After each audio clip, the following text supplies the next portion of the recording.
Our top story tonight on WYFF News 4 at 6. Impacts from the historic government shutdown will soon be felt across the country. Today, a federal judge ordered that the Trump administration must fully cover SNAP benefits. This comes as the clock continues to tick. Today marks day 37 with no end for the shutdown in sight.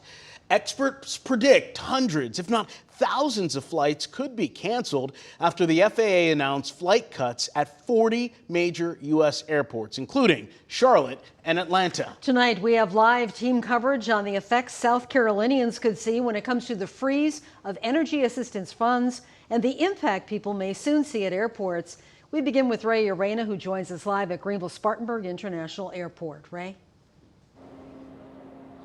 Carol, right now, GSP has flights that connect to all 40 of these major airports that will be seeing a reduction in flights as part of the FAA's new order. Right now is business as usual, but tomorrow some of those flights may be impacted. According to NBC News, GSP and Asheville Regional are not among the airports that will see a reduction in their air traffic starting tomorrow. The FAA's latest order comes as federal employees like TSA agents and air traffic controllers continue to work without pay.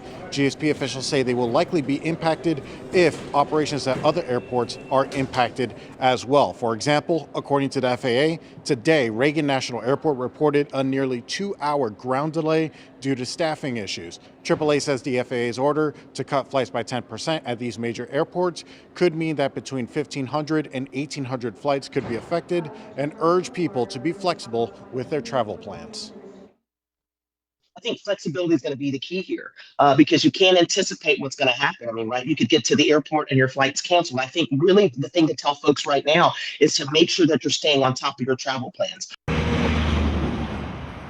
AAA also says, if possible, it may be easier for some people to drive to their destination rather than flying. GSP and Asheville airport officials also tell me that the best way for travelers to stay up to date is to remain in contact and in touch with their airline about their travel plans. Reporting live at GSP, Ray Reyna, WYFF News 4.